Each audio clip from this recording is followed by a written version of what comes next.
ഞാൻ ചേച്ചിയോട് പറഞ്ഞിട്ടുണ്ട് ഇപ്പൊ ഇവർ രണ്ടുപേരും ഈ ഒരു സിനിമയിൽ ഉണ്ടെന്ന് പറഞ്ഞല്ലോ. നീ ഇനി പറഞ്ഞ് നിങ്ങളെ കട്ട് ചെയ്യും. ഇവരെ കാസ്റ്റ് ചെയ്യാനുള്ള ഒരു കാരണം എന്താണ്? രണ്ടുപേരും നല്ല ആക്റ്റീവ് ആയിട്ടുള്ള ആൾക്കാരാണ്. ശരിക്കും പറഞ്ഞു കഴിഞ്ഞാൽ ഇപ്പൊ ഇവര് പറഞ്ഞില്ലേ എന്താണ് എല്ലാവരും ജൂനിയർ ആർട്ടിസ്റ്റ് ആയിട്ട് അലനാണെങ്കിലും അലന് അഭിനയിക്കാൻ കഴിവുണ്ടോ ചോദിച്ചു കഴിഞ്ഞാൽ ഇല്ല എന്ന് ഞാൻ പറയും. പക്ഷേ അവൻ ചെയ്തിട്ടുള്ള ഷോർട്ട് ഫിലിംസുകളൊക്കെ ചെറിയ സാധനം പോലും ഒരു നിമിഷം പോലും സത്യസന്ധമായിട്ട് ഞാൻ പറയും കൂടെ നിന്നിട്ട് പറയാം എന്റെ അനിയനെ പോലെ തന്നെയാണ് എനിക്ക്, വേറെ വ്യത്യാസം ഒന്നും ഉണ്ടായിട്ടില്ല. പക്ഷെ ഇവനെ ഇനി ഇടിയിട്ടോ. അപ്പോ നമ്മൾക്ക് നല്ല രീതിയിൽ നമ്മളെല്ലാവരും പ്രൊമോട്ട് ചെയ്തിട്ടുള്ള ഒരു ഡയറക്ടറും ആർട്ടിസ്റ്റും സകലകലാ എല്ലാത്തിലും പേര് എഴുതിയിട്ടുള്ള ഒരാളുണ്ടായിരുന്നു, സന്തോഷ് പണ്ഡിറ്റ്. അദ്ദേഹം ഇന്ന് നിൽക്കുന്ന പൊസിഷൻ സന്തോഷ് സാറ് ഇതിൽ ചെയ്യുന്ന വർക്കുകൾ ആള് സ്വന്തമായിട്ട് ചെയ്യുന്ന വർക്കുകളെല്ലാം വെച്ച് നോക്കുമ്പോ ഇവരെക്കാൾ എയറിൽ കയറിയിട്ടുള്ള ആളാണ് അദ്ദേഹം. ഇവരെക്കാളൊക്കെ മുമ്പ് ചാനലില് വട്ടം കൂടി പക്ഷേ ഇവരെ കാസ്റ്റ് ചെയ്യുന്ന കാരണം ഞാൻ ആദ്യം ഇവരുടെ ഒരു ഇന്റർവ്യൂ എടുക്കാനാണ് വന്നതെന്ന് ഞാൻ ആദ്യം തുടക്കത്തിൽ പറഞ്ഞല്ലോ. ഇപ്പോ അഭിലാഷ് ആണെങ്കിൽ 1-2 കോളനി എന്ന് പറഞ്ഞ സിനിമയിലൊക്കെ അഭിനയിച്ചിട്ടുണ്ട്. നായകനായിരുന്നു. പക്ഷെ ആ സിനിമയിൽ തന്നെ എന്റെ 1 എന്ന് പറഞ്ഞ സിനിമയിൽ അഭിനയിച്ചിട്ടുള്ള ഗിരീഷ് കുമാർ എന്ന് പറഞ്ഞിട്ടുള്ള ചേട്ടൻ അതിൽ നല്ലൊരു ക്യാരക്ടർ ചെയ്തിട്ടുണ്ട്. യെസ്. അപ്പോ എന്താണ് അത് അങ്ങനെ ചോദിച്ചാൽ എനിക്കറിയില്ല, കഥാപാത്രം ആ സിനിമയിൽ എന്റെ വേണ്ടപ്പെട്ട കുറച്ച് പിള്ളേരുണ്ട്. അപ്പൊ അങ്ങനെ ആ സിനിമയിൽ ഇപ്പൊ ആൾ അഭിനയിച്ച് നിന്നിട്ടുണ്ടെങ്കിലും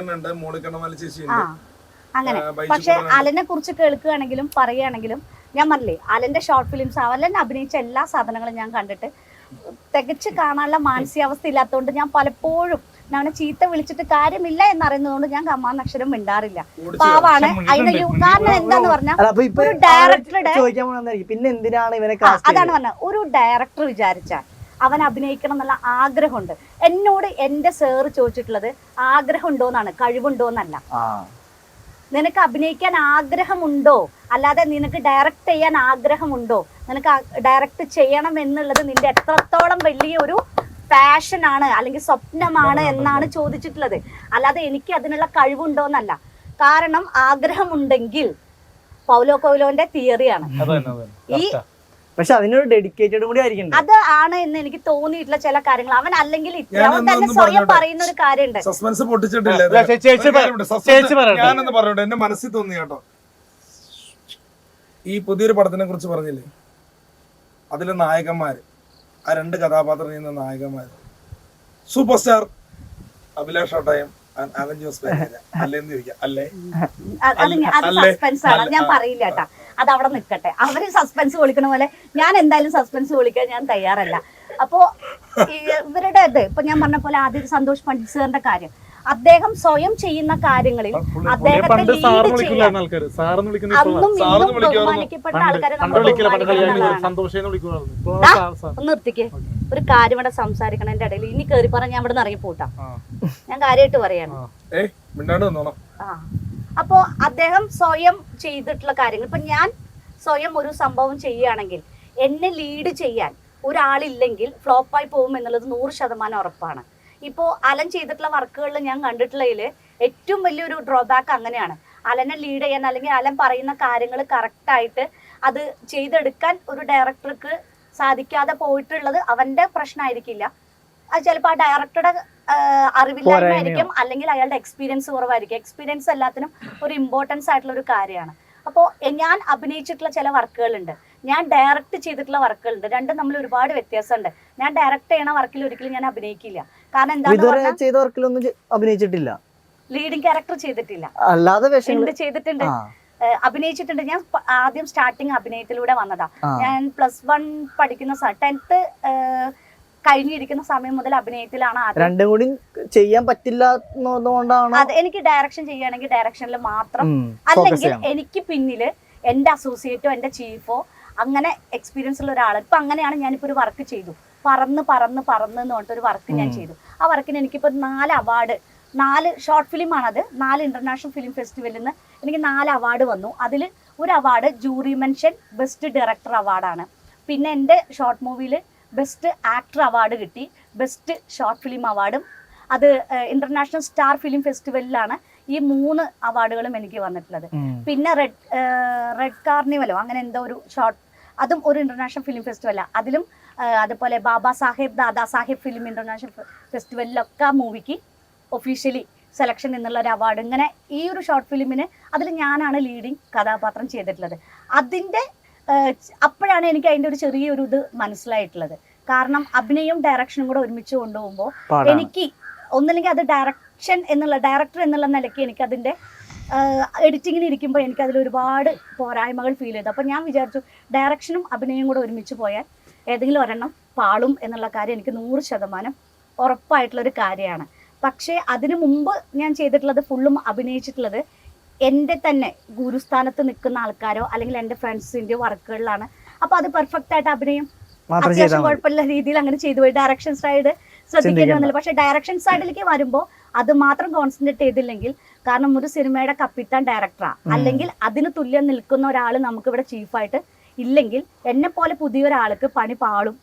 അത് എനിക്ക് ഏറ്റവും കൂടുതൽ കണ്ട് മനസ്സിലാക്കിയത് സന്തോഷ് പണ്ഡിറ്റ് എന്ന് പറയുന്ന ആളുടെ വർക്കിലാണ്. കാരണം എന്താന്ന് പറഞ്ഞാൽ അദ്ദേഹം എല്ലാം കൂടെ ഒരുമിച്ച് ചെയ്തുകൊണ്ടാണ് ഒരുപാട് പേരുടെ മുന്നിൽ പോരായ്മകൾ വന്നത്. പിന്നെ അദ്ദേഹം അത് ബിസിനസ്സാക്കി മാർക്കറ്റ് ചെയ്തു. അത് അദ്ദേഹത്തിന്റെ കഴിവാണ്. അതിനെ നമ്മൾ ഒന്നും പറഞ്ഞിട്ട് കാര്യമില്ല. പക്ഷെ അദ്ദേഹത്തെ പോലെ എത്ര പേര് ഇവിടെ ഉണ്ടെന്ന് ചോദിച്ചാൽ ആരുമില്ല.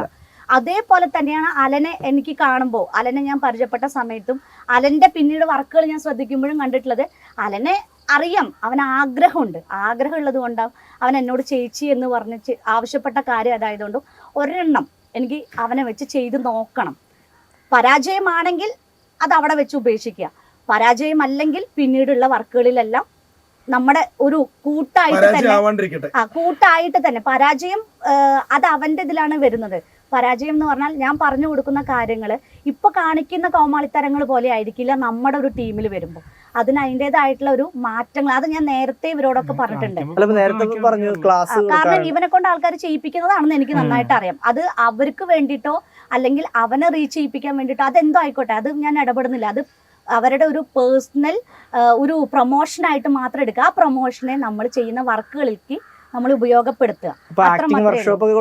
തീർച്ചയായും നമ്മൾ എല്ലാ വർക്കുകളിലേക്കും പുതിയ ആൾക്കാർക്ക് ആക്ടിംഗ് വർക്ക്ഷോപ്പ് കൊടുത്ത് ഡയലോഗ് പ്രസന്റേഷൻ പറഞ്ഞു കൊടുത്തിട്ടാണ്. അതിനുള്ള ട്രെയിനർ എൻ്റെ കയ്യിലുണ്ട്, വെൽ ട്രെയിനിങ് കൊടുത്തുകൊണ്ടിരിക്കുന്നത്. ഇപ്പോഴും കുട്ടികൾക്ക് ആക്ടിങ് ട്രെയിനിങ്ങും കാര്യങ്ങളും കൊടുക്കുന്ന നല്ല 1-2 ഇൻസ്ട്രക്ടേഴ്സ് എൻ്റെ കൂടെ ഉണ്ട്. അപ്പോൾ അവർ മുഖാന്തരം നമ്മൾ ഇവർക്ക് ട്രെയിനിങ്, ഞാൻ ഒരു ഷോർട്ട് ഫിലിം ചെയ്യുകയാണെങ്കിലും അങ്ങനെ ചെയ്തിട്ട് ഞാൻ ആൾക്കാരെ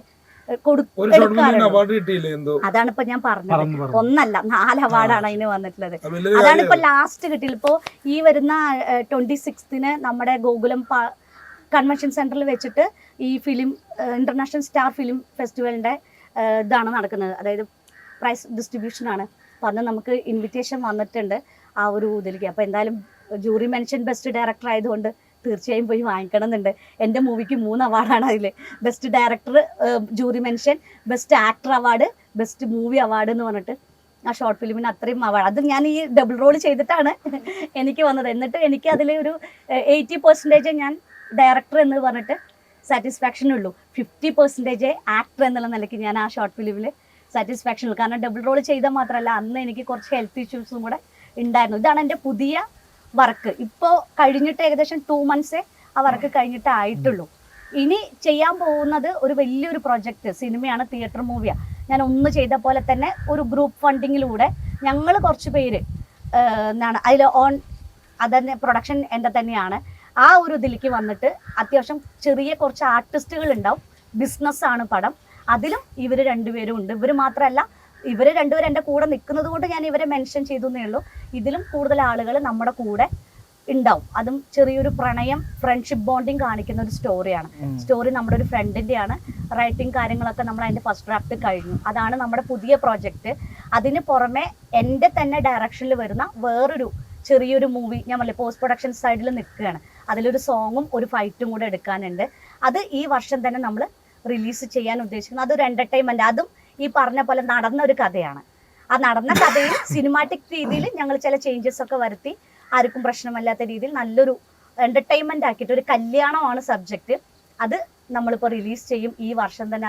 അത് ഈ പറഞ്ഞ പോലെ ഓൺ പ്രൊഡക്ഷൻ ആയതുകൊണ്ടും ഈ ഹെൽത്ത് ഇഷ്യൂസ് കാരണം എൻ്റെ ഒരു നല്ലൊരു ജോലി എനിക്ക് നഷ്ടപ്പെട്ടത് കൊണ്ടും എൻ്റെ ഫണ്ട് എനിക്ക് ഇതാക്കിയിട്ടില്ല. അപ്പോൾ എൻ്റെ ഒരു സുഹൃത്ത് മുഖാന്തരം ഒരാൾ നമ്മളെ ഹെൽപ്പ് ചെയ്യാം. അപ്പോൾ അവർക്ക് ബിസിനസ്സാണ്. അപ്പോൾ ബിസിനസ്സിന് വേണ്ട കാര്യങ്ങളൊക്കെ ഞങ്ങളിവിടെ പ്ലാൻ ചെയ്തിട്ടുണ്ട്. അപ്പോൾ സ്റ്റെപ്പ് ബൈ സ്റ്റെപ്പ് നമ്മൾ വിഷു കഴിഞ്ഞാൽ അതിൻ്റെ ബാക്കി ഫിനിഷിങ് കാര്യങ്ങളിലേക്ക് കയറുകയാണ്. ഇതാണ് എൻ്റെ പുതിയ 2 പ്രൊജക്റ്റിൻ്റെ വിശേഷങ്ങൾ. അപ്പോൾ നമ്മൾ എന്താ പറയുക, ഈ പറഞ്ഞ പോലെ അലനെയാണെങ്കിലും അഭിലാഷ് ഓൾറെഡി ആർട്ടിസ്റ്റാണ്, പ്രൊഫഷണലായിട്ട് ആൾ ചെയ്തുകൊണ്ടിരിക്കുന്നതുകൊണ്ട് ആളുടെ ഭാഗത്തുനിന്ന് എനിക്ക് ടെൻഷനില്ല. കാരണം ആൾ നന്നായി ചെയ്യും, പറഞ്ഞു കൊടുത്ത കാര്യങ്ങൾ എന്നറിയാം. അലനെ മാത്രമാണ് എനിക്കിത്, കാരണം അലന് ആഗ്രഹമുള്ളത് കൊണ്ട് പറഞ്ഞാൽ അത് ചെയ്ത് തരും, ഒരു ഔട്ട്പുട്ട് എനിക്ക് കിട്ടും എന്നുള്ളൊരു വിശ്വാസമുണ്ട്. അതിന് പുറമെ ഇനിയും ആൾക്കാരുണ്ട് കേട്ടോ. അത് നമുക്ക് ഇനി നമ്മുടെ സിനിമയുടെ മാത്രമായിട്ടൊരു ഇതിലേക്ക് നമുക്ക് വേറെ വരാം. അത് ഞാൻ അധികം വൈകാതെ നമുക്ക് വിഷു കഴിഞ്ഞിട്ട് നമുക്ക് ആ ഫുൾ ക്രൂ ആയിട്ട് നമുക്കൊന്ന് ഇരിക്കാം. നമ്മൾ അവാർഡ് കിട്ടിയ വർക്കിന്റെ ഫുൾ ക്രൂവിന് നമുക്ക് അതിന്റെ കൂടെ വരാം. പിന്നെ എന്റെ കല്യാണം പറഞ്ഞ വർക്കിന്റെ ഫുൾ ക്രൂ ആയിട്ട് നമുക്ക് വേറൊരു ഇത് നമുക്കൊന്ന് പ്ലാൻ ചെയ്യണം. അത് ഞാൻ അപ്പേക്ക് ഇവരൊക്കെ അപ്പൊ വേറെ പറയും ഇവരെങ്ങനെയുണ്ട്, അപ്പൊ അഭിനയിച്ചിട്ട് എങ്ങനെയുണ്ട് എന്നുള്ളത് ഞാൻ പറഞ്ഞു.